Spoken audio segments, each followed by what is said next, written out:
जनपद मुरादाबाद में 6 विधानसभा सीटों पर दूसरे चरण में 14 फरवरी को मतदान होना है, जिसको लेकर सभी राजनीतिक पार्टियों के नेताओं के जिले में दौरे शुरू हो गए हैं। मुरादाबाद पहुंचे भारतीय जनता पार्टी के प्रदेश अध्यक्ष स्वतंत्र देव सिंह ने नगर विधानसभा 28 से भाजपा के उम्मीदवार रितेश कुमार गुप्ता व देहात विधानसभा 27 से उम्मीदवार कृष्णकांत मिश्रा के समर्थन में प्रचार किया और वोट की अपील भी की। साथ ही साथ प्रदेश अध्यक्ष ने एक निजी होटल में कार्यकर्ता संवाद भी किया। मन से बोलते हुए स्वतंत्र देव सिंह ने समाजवादी पार्टी और कांग्रेस पर जमकर वार किया। उन्होंने एक सांस में 20 बार कमल का जाप किया और कहा, लक्ष्मी हाथ के पंजे पर कभी नहीं आती। लक्ष्मी ना तो साइकिल पर आती है और ना ही हाथी पर आएगी। स्वतंत्र देव ने कहा कि वोट डालते समय याद रखें कि लक्ष्मी सिर्फ कमल के फूल पर बैठकर ही आती है। उन्होंने कांग्रेस पर निशाना साधते हुए कहा कि कांग्रेस की वजह से रामलला 26 साल टेंट में रहे। कहा कि कांग्रेस की वजह से हमारे आराध्य रामलला को 26 साल टेंट में रहना पड़ा। सोनिया गांधी ने भगवान राम के अस्तित्व को ही नकार दिया था। हम लोग उस पार्टी में काम करते हैं मित्रों, जिसका 70 साल वन नेता धरती पर उतरकर दिव्य और भव्य कुंभ में स्वच्छता कर्मी का पैर धोता है। कभी दुनिया में सोचा है मित्रों? दलितों के लिए 10 लाख से 1 करोड़ तक बिना गारंटी का लोन देता है और दलितों का पैर धोने का कोई काम करता है मित्रों, तो आपका नेता आदरणीय नरेंद्र मोदी करता है। आर्थिक भी सम्मान देता है, राजनीतिक भी सम्मान देते हैं। 27 मंत्रियों को पिछड़ा दलितों को बनाने वाला पहला कैबिनेट है मित्रों, जो 27 मंत्रियों को पिछड़ों को दलितों को बनाया है।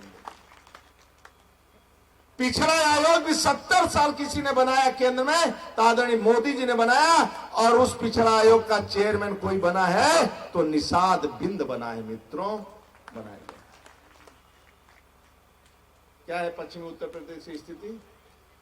मुरादाबाद के बाहर से स्कॉर्पियो लोग उठा ले जाते थे और मेरठ में कट जाता था, 5 मिनट के बाद गायब हो जाता था, रिपोर्ट में दर्ज नहीं होता था। खेत से ट्रैक्टर उठा ले जाते थे, 5 मिनट में कट जाता था, बिक जाता था, रिपोर्ट दर्ज नहीं होता था। बेटी को उठा ले जाते थे, हिंदू या मुसलमान, रिपोर्ट दर्ज नहीं होता था मित्रों। और थाने में लिखा नहीं, बाई चांस किसी ने लिख लिया तो रामपुर से मियां जान का फोन आ जाता था, छूट जाता था। मोदी जब देश के प्रधानमंत्री बने तो अयोध्या में भव्य राम मंदिर की नींव रखी गई। उन्होंने कहा कि प्रदेश की जनता राम भक्तों पर गोली चलवाने वालों को कभी माफ नहीं करेगी।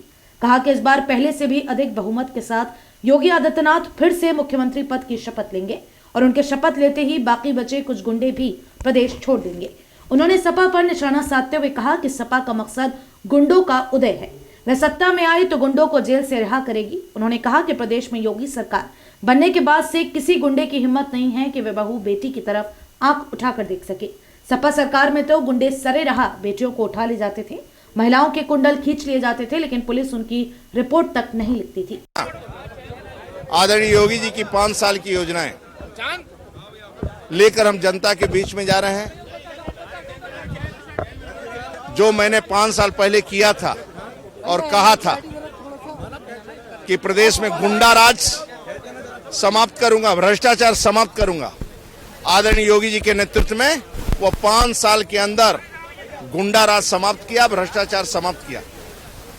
सपा के पास कोई मुद्दा नहीं था, 5 साल में कोई मुद्दा भी नहीं मिला जो प्रेस करके योगी सरकार पर 1 रुपए का भ्रष्टाचार का आरोप लगावे।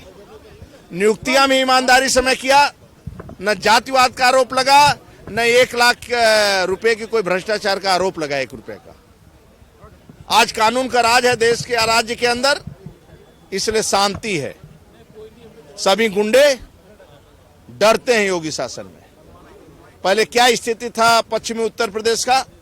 न बिजली आती थी और सरेआम स्कॉर्पियो उठा लेते थे, ट्रैक्टर उठा लेते थे और 5 मिनट में कट जाता था, रिपोर्ट दर्ज नहीं होता था।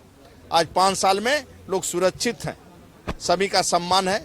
मैं जनता के बीच में जा रहा हूं, जनता का आशीर्वाद लेने के लिए कि हमें वोट दीजिए, फिर से हम सत्ता बनाएंगे, 300 पार करेंगे और फिर जनता की हम सेवा करेंगे, जनता जनार्दन की सेवा करेंगे। इसीलिए मैं आया था।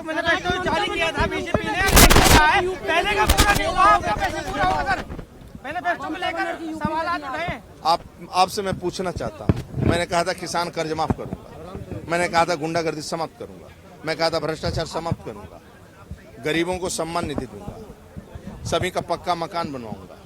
जितनी घोषणाएं थी लगभग 93%, 95% के ऊपर सभी काम पूर्ण हो चुके हैं।